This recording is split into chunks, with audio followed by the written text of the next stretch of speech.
Hello, Haley. It's Dad.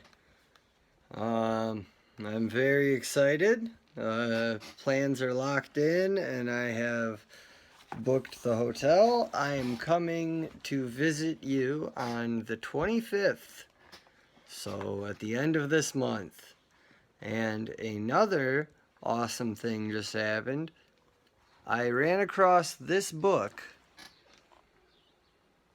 that I had when I was a kid, when I was very, very young. And it's a collection of stories. So I'll be able to start reading stories to you out of this book. So I figured I'd read one now. This one is called The Ugly Duckling. It's the first story in the book. So I will, without further ado, begin to read it. Okay. The Ugly Duckling. It was so pretty out in the country in the glorious summertime. The corn stood yellow, the oats green, the hay was stacked in the meadows, and the stork strode about on his long red legs and chattered Egyptian, for he had learned that language from his mother.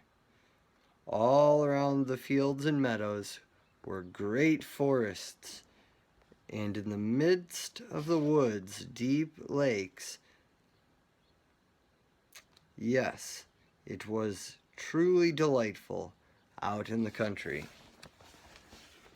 In the sunlight stood an old country house encircled by deep ditches. From the walls right down to the water grew large dock leaves that had shot up so high that the little children could stand on tiptoe beneath the tallest. It was as lonesome there as in the thickest wood, and here a duck lay upon her nest. She was engaged in hatching her young, but by this time she was nearly tired of the task. It had lasted so long. At last one egg cracked, and then another, and another, until all the eggs had cracks in them. Peep, peep, was the cry. All the yolks of the eggs had become alive and stuck out their heads. Quick, quick, cried the mother duck, and so they all scampered around as fast as they could and looked about beneath the green leaves. The mother duck let them look to their heart's content, for green is good to the eyes. How big the world is, to be sure, said the young ducklings, for now indeed they had so much more room to stir about in than when they lay inside the eggshell. Do you think that this is the whole world? Said their mother. Why, it stretches far beyond the other side of the garden, right into the parson's field. But there I have never been. I suppose the whole lot of you are out, eh? And she rose up. No, I haven't got you all yet. The biggest egg lies there still. How much longer am I to wait? I am sick and tired of it. And down she sat again. Well, how are things with you? Asked an old duck that came to pay her a visit. This last egg takes such a time, answered the sitting duck. No crack will come in it, but just look at the others. They are the prettiest ducklings I have ever seen. They are all just like their father, the wretch. He never comes to see me. Let me see the egg that won't crack, said the old duck. Take my word for it, 'tis a turkey egg. I was fooled that way myself once, and the youngsters were a grief and a trouble to me, I can tell you, for they were afraid of the water. I couldn't get them into it anyhow. I snapped and quacked, but it was of no use. Let me see the egg, I say. Yes, it is a turkey's egg. Leave it alone and go and teach the other children to swim. Nay, but I'll sit on it a bit longer all the same, said the duck. I have sat so long already. I may as well sit a few hours longer."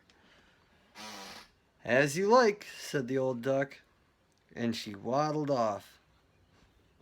At last the big egg cracked. "Peep, peep," said the fledgling as it wriggled out. It was so big and ugly. The duck looked at him. "What a frightfully big duckling it is," she cried.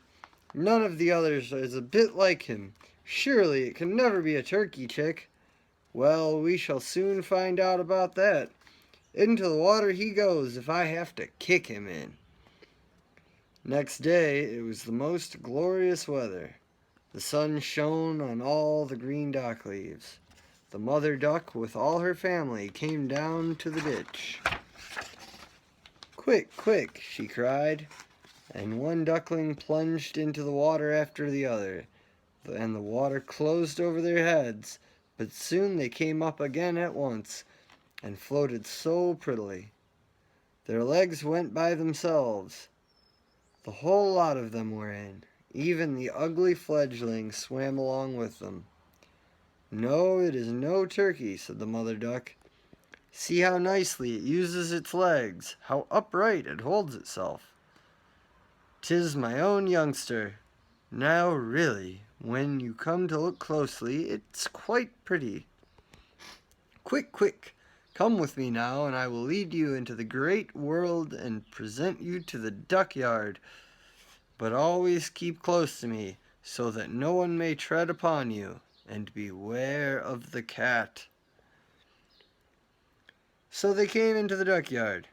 There was a frightful noise there, for two families were fighting over an eel's head, and the cat got to it after all.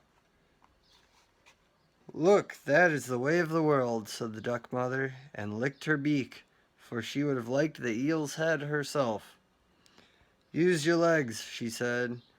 Look smart and nod your necks at that old duck yonder, for she is most distinguished person here. She is of Spanish descent. Don't you see she has a red rag tied to her leg? Don't you? That is the greatest distinction any duck can have.